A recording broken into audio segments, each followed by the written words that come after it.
Bawat isang madagdag na kaalaman ay parang susi. Mas marami kang nabubuksang pintuan ng kaliwanagan. Each nugget of information is a building block of knowledge, of new knowledge, even of skills, of wisdom that leads to enlightenment. So the mind should not be trapped in and limited to the first idea. What do we mean? Una-unahan ang mga ideya na magtira sa ating isip.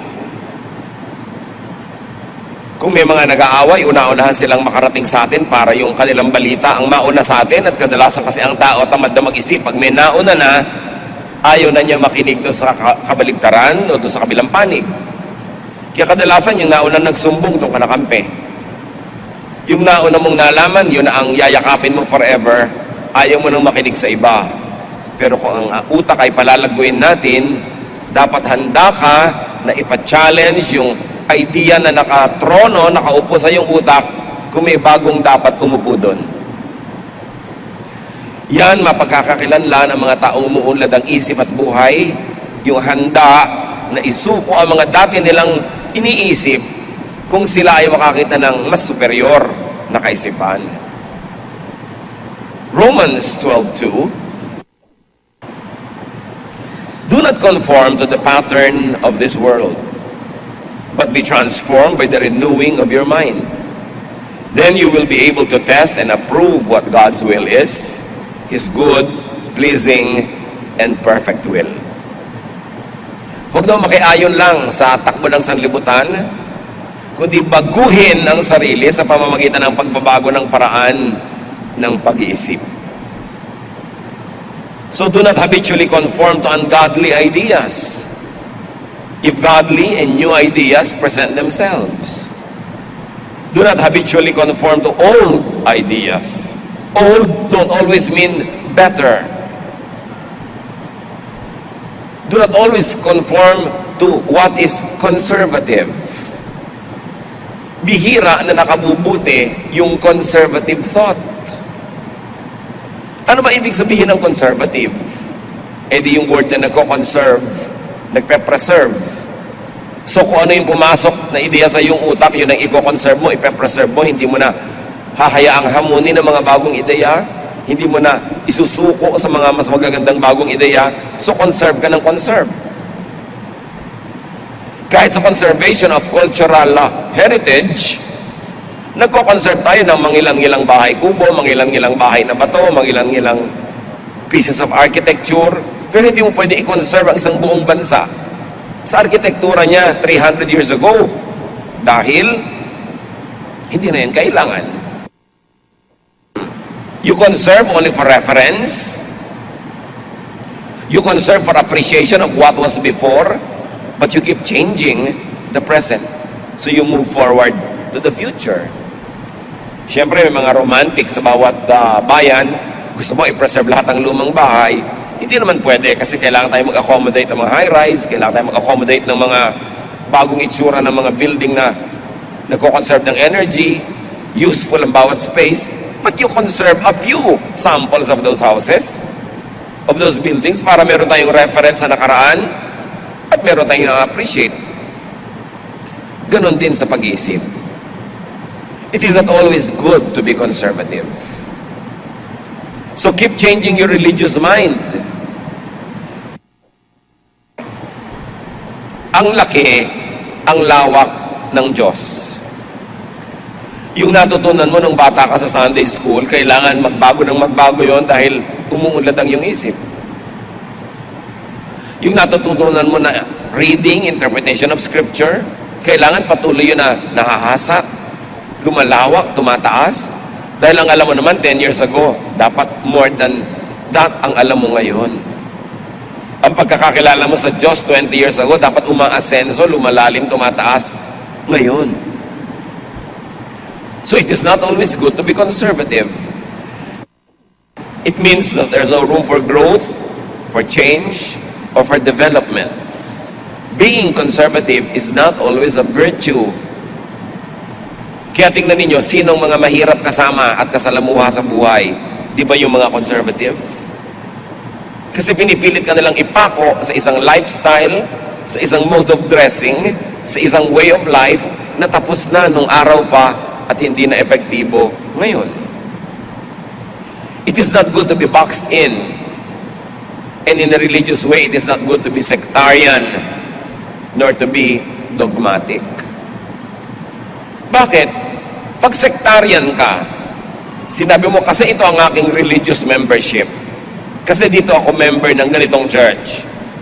Pagka ipinattern mo na doon ang lahat ng pag-iisip mo, ire-reject mo na, kapatid, ang lahat ng uri ng ibang approaches, reading of and interpretation of Scripture. At doon ka nalang magiging totally loyal sa iyong sekta, sa iyong relihiyon. Eh wala namang religion na perfect. Therefore, lilimitahan mo ang iyong isip sa mga bagay na dapat sana'y lumalago. Lalo yung may kinalaman sa Diyos. Ang laki-laki ng Diyos, hindi siya kasya sa isang simbahan lang. Hindi siya kasya sa isa lamang na dogma o isang doktrina o isang sekta. Hindi siya pwedeng solohin at kanyahin ng isa lang na grupo kasi ang laki-laki ng Diyos. At pag nilimita mo ang pag-iisip mo ayon sa pag-iisip ng isang sekta lamang, makukulong. At pag nakulong yung pag-iisip, ano mangyayari sa'yo? Magiging dogmatic ka, mali ang lahat, kami lang ang tama. Magiging judgmental ka sa iba, mali sila, kami tama. At magiging self-righteous ka dahil ikaw ang tama. Mga bagay na hinding-hindi itinuro ni Jesus. Huwag magpakulong sa nauna. Huwag din magpakulong sa most recent. Yung iba naman, baliktad, talagang hindi conservative. Pero lahat ng bagong uso, isinuot, ginawa, kinain, kahit experimental level pa lamang. Kaya importante, mga kapatid, yung mga ideya na God said it, I believe it, that settles it, masyadong nakakapagpanaro ng isip. Mabuti ng mabuti sana kung yung pinaniniwalaan niya talagang God said. Paano kung people said, God said? Sabi lang pala ng mga tao na yun ang sabi ng Diyos. So, kikitiran mo ng utak mo, that settles it. It means hindi ka na handang makinig sa anumang ideya, wala nang argumento, wala nang presentasyon ng ibang mga iniisip ng kapwa, at yun na, tapos na ang iniisip mo. That is narrow-mindedness. At kung merong dapat magpalawak ng isip, unang-una na yung mga relihiyoso, yung mga maka-Diyos, knowing that God is so great, that there is so much to know about God, that you cannot be 100% loyal to any sectarian thought or doctrine because that will limit the way you think. Kailangan nakabukas ang isip. God needs no protection from lies because God is truth and truth prevails. Huwag tayong sobrang matakot magkamali, ayaw mo na tuloy mag-isip. Sa pag-iisip at sa natural na period ng pagkalito, pag ikaw'y nag-isip, doon isinisilang ang mga bagong magagandang ideya. Walang nagkakaroon ng kaliwanagan na hindi mo na nalito. Anong ibig natin sabihin? Naniniwala ka na sa idea A, tapos may narinig kang idea B, nalito ka dahil magkalaban kuminsan yung dalawang ideya. Pero pag hindi ka nagpagulo, inayos mo yan, inisip mo, ipinanalangin, sinaliksik, malalaman mo ang magandang kombinasyon pala ng ideas A and B. And then now you have a higher level of learning. Huwag kayong natatakot malito. Ayoko niya, nalilito ako, ayoko na lang pakinggan. Kasi walang ipinapanganak na hindi muna dumadaan sa hirap. At walang nanganganak na hindi muna nasasaktan. Kaya ganun din ang pagsilang ng mga bagong magagandang ideya. Meron kuminsang conflict. But that is a very healthy conflict. Not only your religious mind, keep changing also your practical mind. Ang lawak-lawak ng karunungan. Pag sinabi mo na ganito basta ako mag-adobo, period, ayaw mo na makinig sa ibang uri ng adobo, kinulong mo na ang iyong isip. Ganito talaga ako magtimpla ng ganito, ganito talaga ako gumising, ganito ang lifestyle ko. Pati practical mind natin, dapat handa tayong ipasuri sa ideya ng iba, sa mga napapatunayang mabisa ng ibang tao. Philippians 4:8, don't ever stop thinking about what is truly worthwhile and worthy of praise. Huwag titigil na mag-isip. Mahalaga yun. And think of positive thoughts. Keep changing your mind to positive thoughts. Ephesians 4:23, be made new in the attitude of your minds. Pag sinuri natin mga kapatid ang Biblia, lalo ang New Testament, ang dami-daming katuruan tungkol sa pagbabago ng isip. Bakit? Kasi maging yung New Testament, hindi nyo maintindihan na new nga. Sinasabi ng Panginoong Yesus, ang bagong alak hindi pwede ilagay sa lumang sisidlan. Sasabog, masisira yung lalagyan. Dapat bagong alak, bagong sisidlan. Ang daming bagong ideyang dinala ni Jesus. Attitude tungkol sa law, attitude tungkol sa Old Testament, attitude tungkol sa relihiyosong mga leaders. Ang dami niyang bagong ideya na dinala. At sinasabi niya, kung hindi niyo babaguhin ang korte ng utak niyo, hindi magkakasya itong mga bagong ideya. Magkakagulo. Keep changing your mind. Jesus was never conservative. Ang dami nga niyang mga binangga ng mga conservative thoughts na nagkukulong sa mga tao at nagpapahirap sa kanila. Kaya galit sa kanya yung conservative establishment. Pagbabago ng isip ang kanyang katuruan, Ephesians 4:23, let the Spirit change your way of thinking. Magtataka ka sa mga tao, bakit tayo tapon ng basura sa ilog? Ba't hindi natin baguhin ang pag-iisip tungkol sa ilog? Nung araw kasi may old concept tayo na lahat ng hindi kailangan itapon sa ilog. Kaya pag may bangkay, itapon sa ilog. Ipaanod sa ilog. Sa dami ng taong nagtatapon ng basura, parado na yung ilog. Wala ng ilog. Change the way you think about the river and you will change the way you behave and you will take care of our rivers. Ang dami-dami mga river, wala nang isda, hindi na mapaliguan ng mga tao kasi lahat ng kulungan ng baboy, yung mga dumi ng kulungan, doon nagpupunta sa ilog.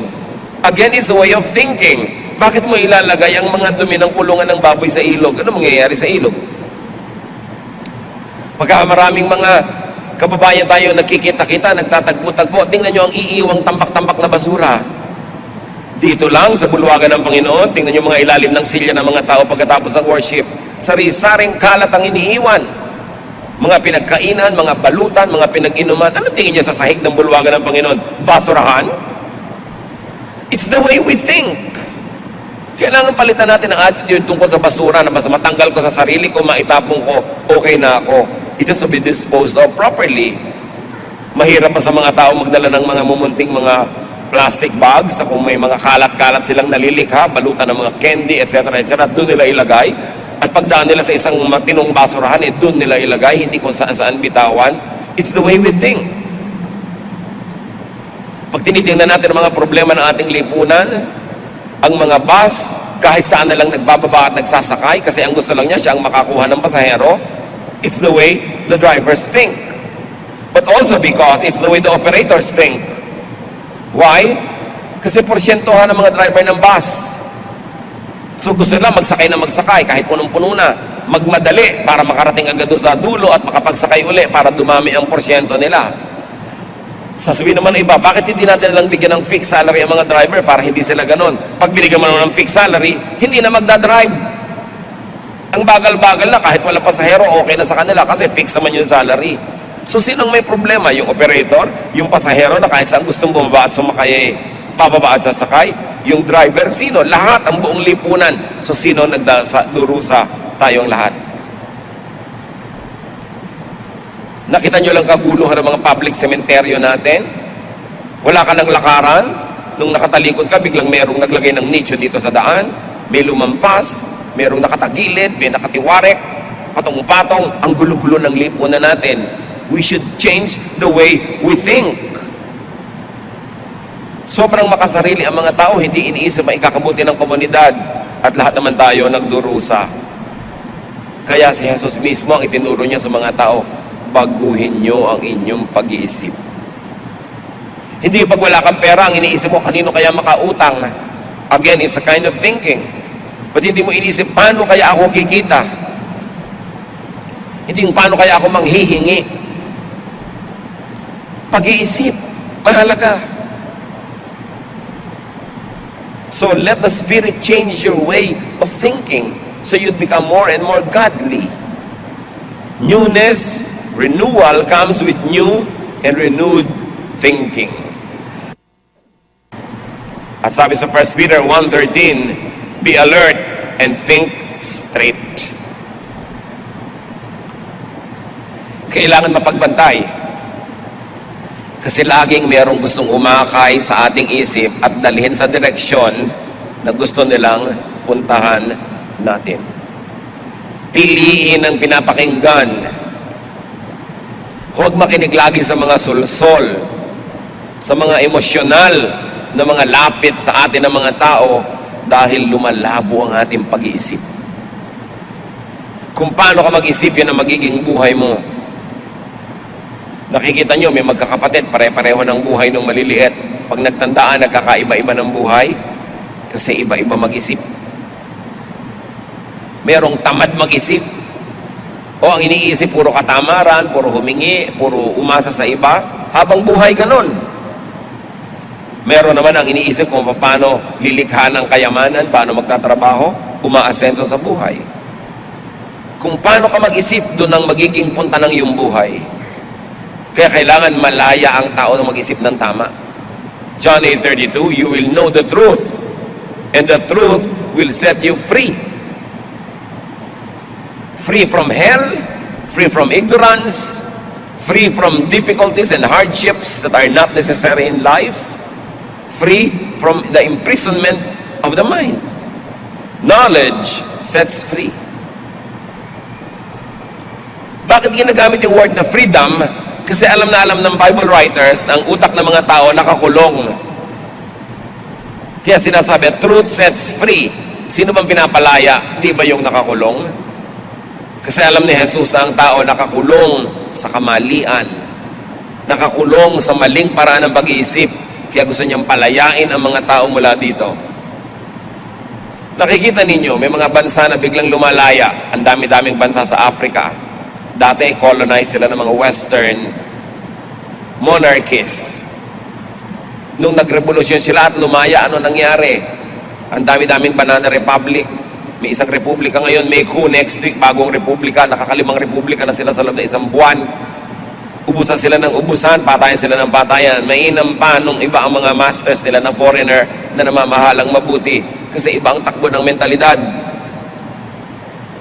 Tayo nung araw na pinamamahalaan ng mga Amerikano na gustong-gusto nating lumaya, ang sabi ni Manuel Quezon, mas gusto daw niya a Philippines run like hell by Filipinos rather than a Philippines run like heaven by Americans. So ano nangyari? Ayan, run like hell. Bakit naman kasi kailangan sabihin pang kailangan na run like hell? Hindi pa pwedeng a Philippines run like heaven by Filipinos. Siyempre, mga leaders, may mga prophetic powers sa mga sinasabi nila, nagkakatotoo para sa buong bansa. Ang dami-dami nagkagulo-gulo dahil nung tayo na ngayon ang nag-rule sa ating mga sarili kasi nagkaroon tayo ng kalayaan politically pero hindi malaya ang mga utak natin from our old mindsets. Bakit na-preserve yung mga gubad doon sa Subic? Dahil lang, pinailalagaan ng mga Amerikano nung araw. Lahat ng gubat sa paligid doon, under the Philippine government, nakalbo. O ngayon, nauunti-unti nang nakakalbo under our own government. Bakit na-preserve ang Camp John Hay, ang mga pine trees, dahil pinamahalaan ng mga Amerikano noon. Nung kinuha natin, ayan, kutakot-takot ang pinuputol ng mga puno. Kutakot-takot na corruption. I am not saying that desirable to be ruled over by foreigners. Pero nakita nyo kasi yung mindset ng Republican government, angkop sa utak nila. Sa atin hindi. Sa atin ang demokrasya nagiging mob rule. Yung marami nakakapangyari. Paano kung ang marami ay mangmang? Paano kung ang marami hindi nag-iisip na mabuti? Paano kung iboboto mo lang isang politiko dahil maganda yung asawa? Ano mangyayari sa demokrasya? At ganyan din ang nangyayari sa church. Gagamit ka ng mga democratic processes sa church, nagboboto ka ng mga elders, tapos mamimili sila ng pastor na i-hire. Power from below, democratic power. Not everyone is aware to be able to govern well. And if you get power from below, you get chaos when those who are below are not enlightened. It's all a problem of thinking. Sa mga pamilya niyo mga kapatid, sino ba mga problemang tao? Di ba yung baluktot mag-isip? Nga walang katwiran? Ignorance imprisons. Ignorance enslaves. Kaya si Jose Rizal noon, sabi niya, bago kalayaan, edukasyon muna. Kasi ano ang mangyayari sa isang bayang malaya na mangmang? Kailangan natuto ka muna para yung laya magamit mo sa responsibility, hindi sa licentiousness.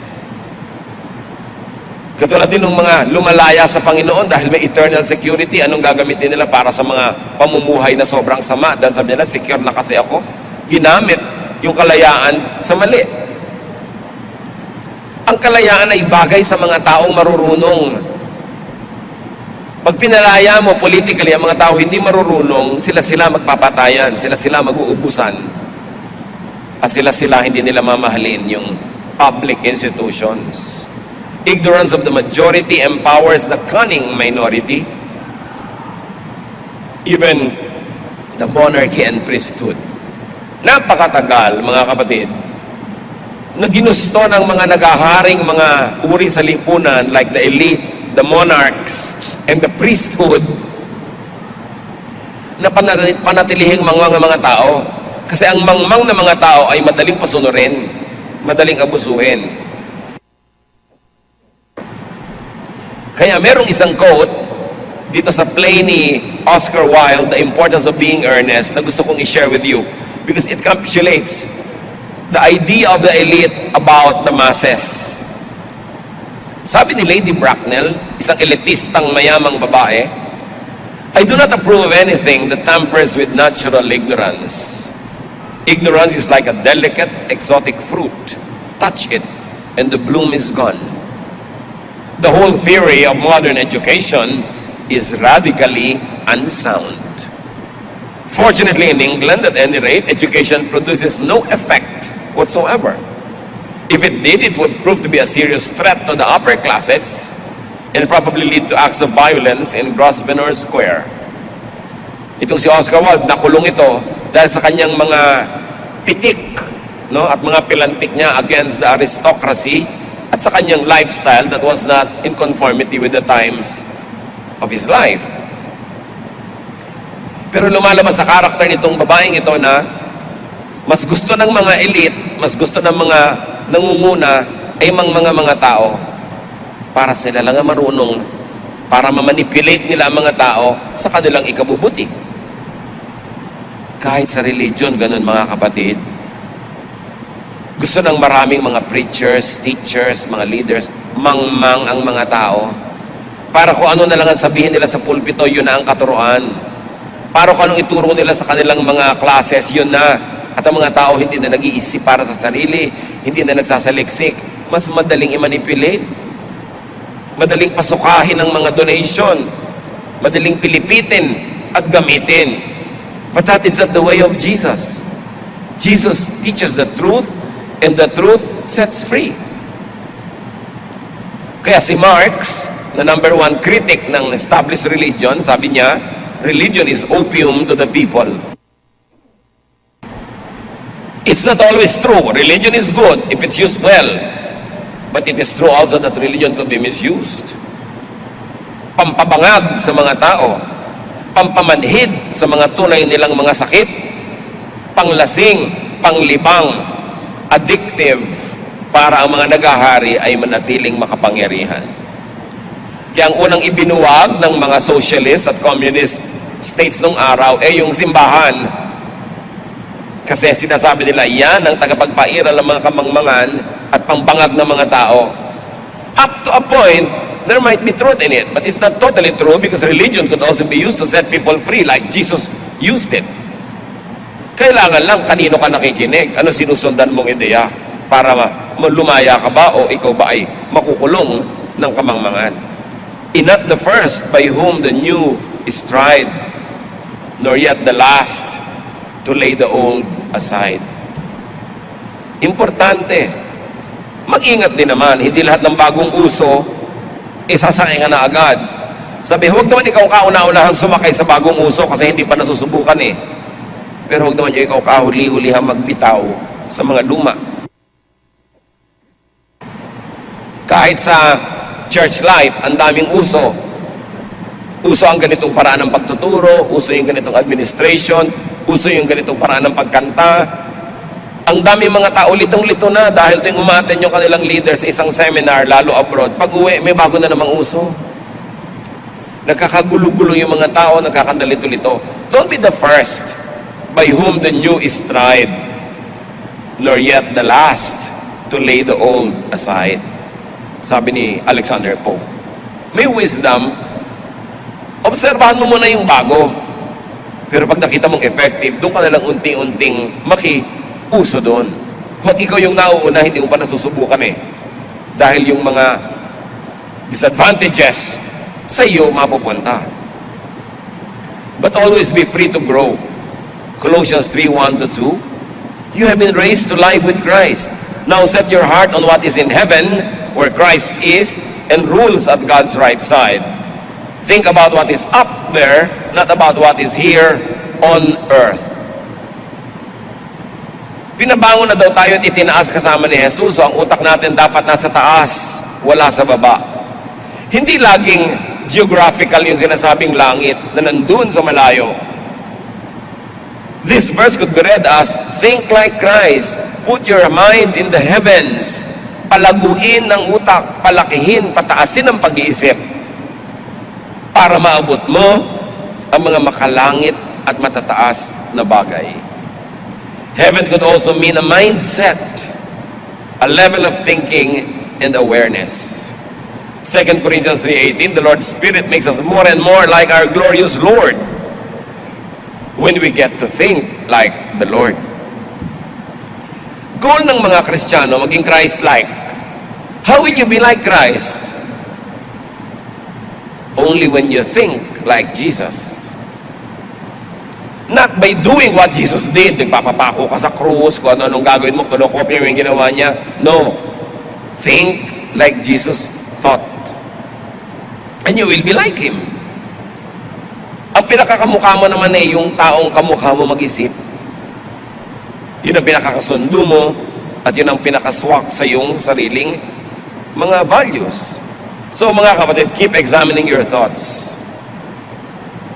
Hindi ko mo luma, hindi ko mo matagal na, at hindi ko mo tama noon, eh laging yun ang pinakamahusay kahit ngayon. Proverbs 14:12, there is a way that appears to be right, but in the end, it leads to death. So dapat, suriin talaga, pakaingatan. Proverbs 24:7, wisdom is too much for fools. Their advice is no good. So huwag makikinig sa mga mali-mali, baluktot, magpayo. Pumaparada kahit saan, kalat ng kalat, napipintasan tayo at nalalait at bumababa ang pagtingin sa atin. May mga bansa sa labas ng Pilipinas na maraming Pilipino, pag nagkita-kita sila doon, ang iiwan nilang kalat, bundok-bundok, tambak-tambak, para silang mga santambak na basura. Ano ang nililikha na impression tungkol sa ating lahi? At dahil sa mga impression na yan, anong nalilikha niya ng mga salary ranges para sa ating mga kababayan, anong mga posisyon ang binibigay nila kung mababa ang pagtingin nila sa atin. Paano naman tayo gagalang kung magkikita-kita tayo, ang iiwan natin bundok-bundok na basura, simpleng basura, hindi natin maayos. Maayos pa ba natin ang bansa? Change the way you think. Improve the way you understand and get understood by your world. Keep changing your mind for the better. Change from glory to glory. And very importantly, mga kapatid, change your mind to understand people. Think about this. Kung lagi kayong naiinis sa asawa nyo, hindi naman siya nagbabago, it's time to change your mind about your spouse. Change the way you think about her or him. Naiinis kayo sa nanay nyo, naiinis kayo sa anak nyo, naiinis kayo sa biyanan nyo, hindi naman siya nagbabago. Ba't din na lang yung pag-iisip nyo, baguhin nyo? Unawain nyo siya. Mas bigyan nyo ng lugar para maunawa nyo. Change your mind so you understand people, especially your loved ones. Especially those who love you. Change the way you think so that you can promote peace and understanding and love among people. Kung lagi ang pag-iisip nyo ang nakakauwian ay nakakalaban nyo yung kapwa nyo, nagtatalo kayo, nag-iiba-iba kayo ng mga ideya, baguhin nyo na ng pag-iisip nyo para magkaroon ng katahimikan. Kesa patuloy naman, manindigan kayo sa inyong